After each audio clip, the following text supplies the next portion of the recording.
So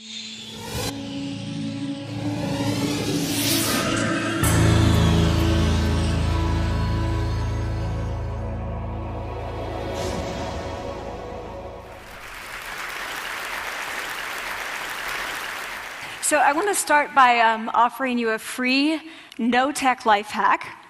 And all it requires of you is this, that you change your posture for 2 minutes. But before I give it away, I want to ask you to right now do a little audit of your body and what you're doing with your body. So how many of you are sort of making yourself smaller? Maybe you're hunching, crossing your legs, maybe wrapping your ankles. Sometimes we hold on to our arms like this. Sometimes we spread out. I see you. So I want you to pay attention to what you're doing right now. We're going to come back to that in a few minutes, and I'm hoping that if you sort of learn to tweak this a little bit, it could significantly change the way your life unfolds. So we're really fascinated with body language, and we're particularly interested in other people's body language. You know, we're interested in, like, you know, an awkward interaction, or a smile, or a contemptuous glance, or maybe a very awkward wink, or maybe even something like a handshake. Here they are arriving at number 10, and look at this lucky policeman gets to shake hands with the President of the United States. Oh, and here comes the Prime Minister of it. No.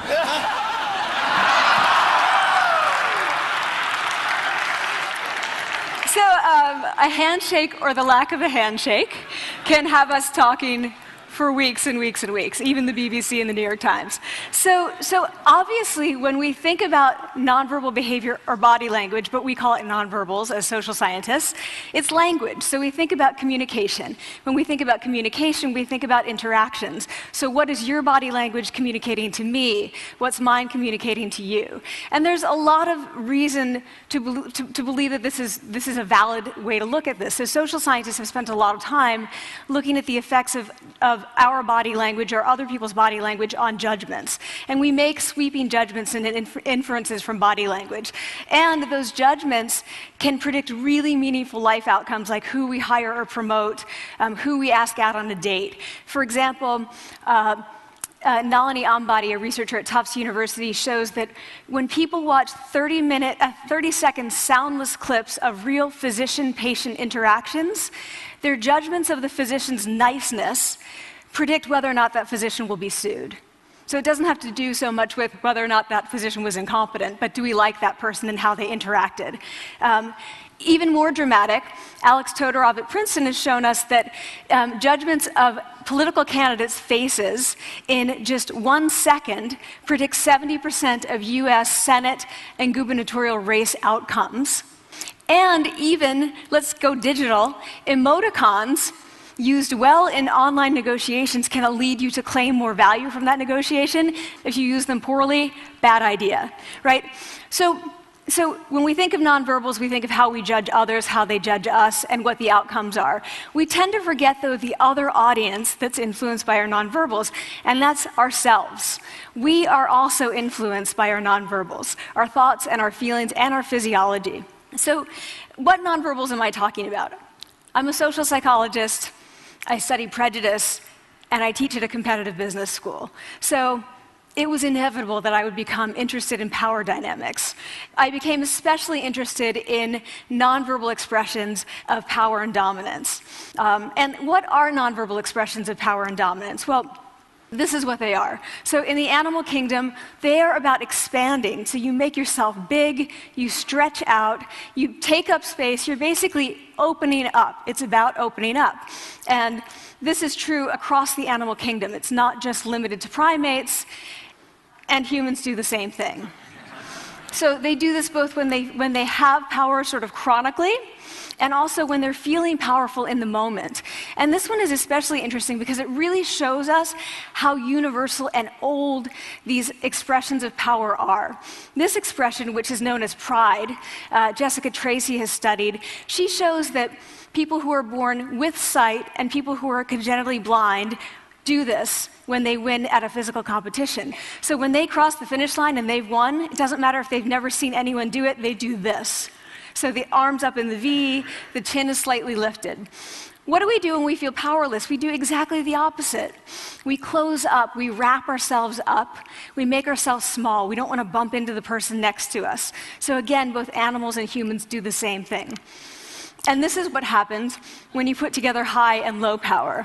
So what we tend to do when it comes to power is that we complement the other's nonverbals. So if someone's being really powerful with us, we tend to make ourselves smaller. We don't mirror them, we do the opposite of them. So I'm watching this behavior in the classroom, and what do I notice? I notice that MBA students really exhibit the full range of power nonverbals. So you have people who are like caricatures of alphas, like really coming into the room. They get right into the middle of the room before class even starts, like they really want to occupy space. When they sit down, they're sort of spread out. They raise their hands like this. You have other people who are virtually collapsing when they come in. As soon as they come in, you see it. You see it on their faces and their bodies, and they sit in their chair and they make themselves tiny, and they go like this when they raise their hand. I noticed a couple things about this. One, you're not going to be surprised. It seems to be related to gender. So women are much more likely to do this kind of thing than men. Women feel chronically less powerful than men, so this is not surprising. But the other thing I noticed is that it also seemed to be related to the extent to which the students were participating and how well they were participating. And this is really important in the MBA classroom because participation counts for half the grade. So business schools have been struggling with this gender grade gap. You get these equally qualified women and men coming in, and then you get these differences in grades, and it seems to be partly attributable to participation. So I started to wonder, okay, so you have these people coming in like this, and they're participating. Is it possible that we could get people to fake it, and would it lead them to participate more? So my main collaborator, Dana Carney, who's at Berkeley, and I really wanted to know, can you fake it till you make it? Like, can you do this just for a little while and actually experience a behavioral outcome that makes you seem more powerful? So we know that our nonverbals govern how other people think and feel about us. There's a lot of evidence, but our question really was, do our nonverbals govern how we think and feel about ourselves? There's some evidence that they do. So, for example, when we smile when we feel happy, but also when we're forced to smile by holding a pen in our teeth like this, it makes us feel happy. So it goes both ways. When it comes to power, it also goes both ways. So when you feel powerful, you're more likely to do this, but it's also possible that when you pretend to be powerful, you are more likely to actually feel powerful. So the second question really was, so we know that our minds change our bodies, but is it also true that our bodies change our minds? And when I say minds, in the case of the powerful, what am I talking about? So I'm talking about thoughts and feelings and the sort of physiological things that make up our thoughts and feelings. And in my case, that's hormones. I look at hormones. So what do the minds of the powerful versus the powerless look like? So powerful people tend to be, not surprisingly, more assertive and more confident, more optimistic. They actually feel that they're going to win even at games of chance. They also tend to be able to think more abstractly. So there are a lot of differences. They take more risks. There are a lot of differences between powerful and powerless people. Physiologically, there also are differences on two key hormones, testosterone, which is the dominance hormone, and cortisol, which is the stress hormone. So what we find is that high-power alpha males in primate hierarchies have high testosterone and low cortisol. And powerful and effective leaders also have high testosterone and low cortisol. So what does that mean? When you think about power, people tended to think only about testosterone because that was about dominance.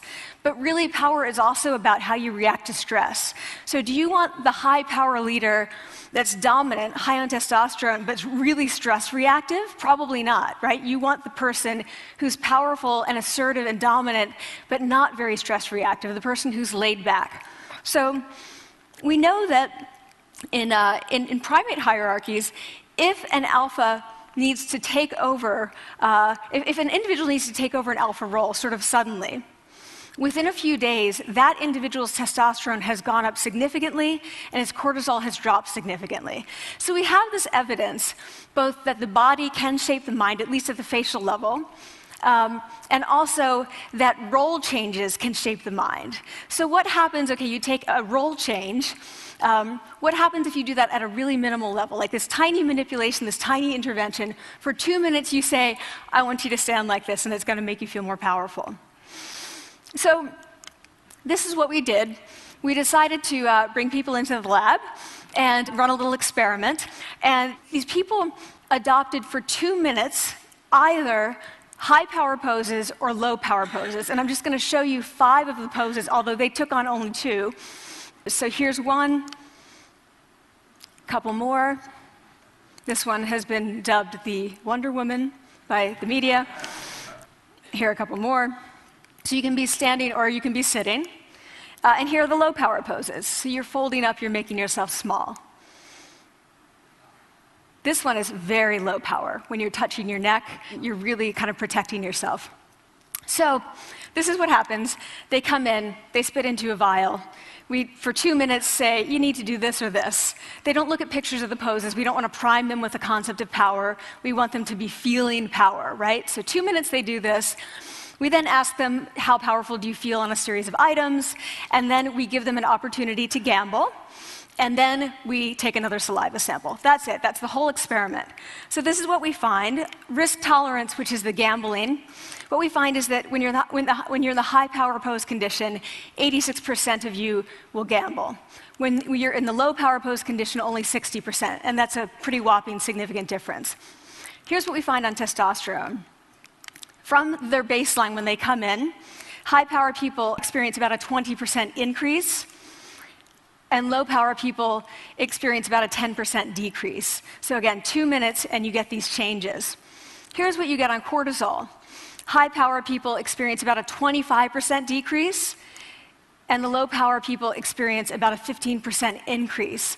So 2 minutes lead to these hormonal changes that configure your brain to basically be either assertive, confident, and comfortable, or really stress reactive, and feeling sort of shut down. And we've all had that feeling, right? So it seems that our nonverbals do govern how we think and feel about ourselves. So it's not just others, but it's also ourselves. Also, our bodies change our minds. But the next question, of course, is, can power posing for a few minutes really change your life in meaningful ways? So this is in the lab, it's this little task, it's just a couple of minutes. Where can you actually apply this, which we cared about, of course. And so we think it's really what matters, where you want to use this is evaluative situations, like social threat situations. Where are you being evaluated? Either by your friends, like for teenagers, it's at the lunchroom table. It could be, for some people, it's speaking at a school board meeting. It might be giving a pitch, or giving a talk like this, or doing a job interview. We decided that the one that most people could relate to, because most people had been through, was the job interview. So we published these findings, and the media are all over it, and they say, okay, so this is what you do when you go in for the job interview, right? So we were, of course, horrified and said, oh my God, no, that's not what we meant at all, for numerous reasons. No, don't do that. Again, this is not about you talking to other people, it's you talking to yourself. What do you do before you go into a job interview? You do this. Right? You're sitting down, you're looking at your iPhone or your Android, not trying to leave anyone out. You're looking at your notes, you're hunching up, making yourself small, when really what you should be doing maybe is this, like in the bathroom, right? Do that, find 2 minutes. So that's what we want to test, okay? So we bring people into a lab, and they do either high or low power poses again. They go through a very stressful job interview. It's 5 minutes long. They are being recorded, they're being judged also, and the judges are trained to give no nonverbal feedback. So they look like this. Like, imagine this is the person interviewing you. So for 5 minutes, nothing. And this is worse than being heckled. People hate this. It's what Marianne LaFrance calls standing in social quicksand. So this really spikes your cortisol. So this is the job interview we put them through, because we really wanted to see what happened. We then have these coders look at these tapes, 4 of them. They're blind to the hypothesis, they're blind to the conditions. They have no idea who's been posing in what pose. And they end up looking at these sets of tapes and they say, oh, we want to hire these people, all the high power posers. We don't want to hire these people. We also evaluate these people much more positively overall. But what's driving it? It's not about the content of the speech. It's about the presence that they're bringing to the speech. We also, because we rate them on all these variables related to sort of competence, like how well structured is the speech?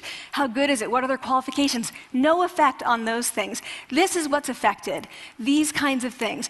People are bringing their true selves, basically. They're bringing themselves. They bring their ideas, but as themselves, with no residue over them. So this is what's driving the effect or mediating the effect. So when I tell people about this, that our bodies change our minds and our minds can change our behavior and our behavior can change our outcomes, they say to me, it feels fake, right? So I said fake it till you make it. Like, it's not me. Like, I don't want to get there and then still feel like a fraud. I don't want to feel like an imposter. I don't want to get there only to feel like I'm not supposed to be here.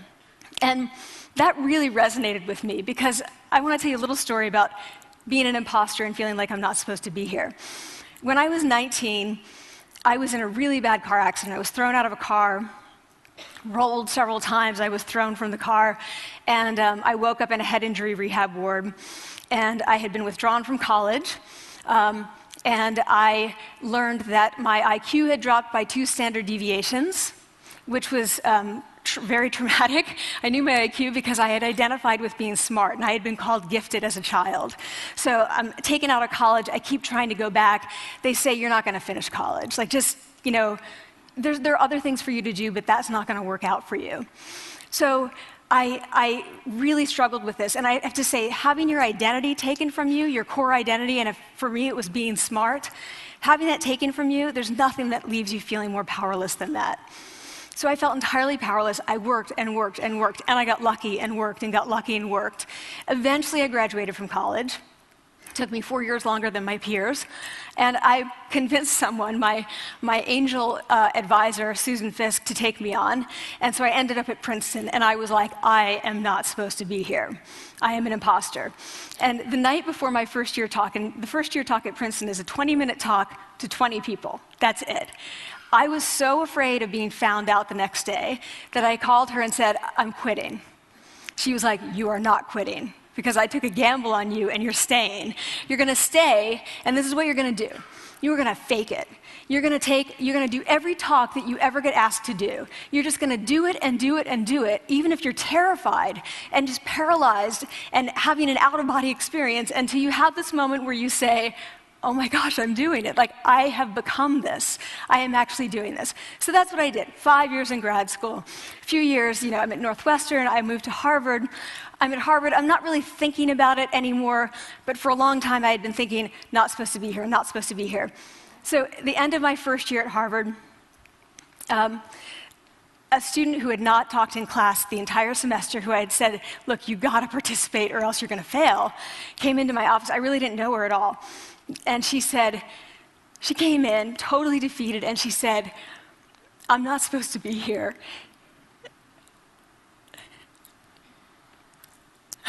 And that was the moment for me, because 2 things happened. One was that I realized, oh my gosh, I don't feel like that anymore. I don't feel that anymore, but she does, and I get that feeling. And the second was, she is supposed to be here. Like, she can fake it, she can become it. So he's like, yes, you are. You are supposed to be here, and tomorrow you're going to fake it, you're going to make yourself powerful, and, you're going to...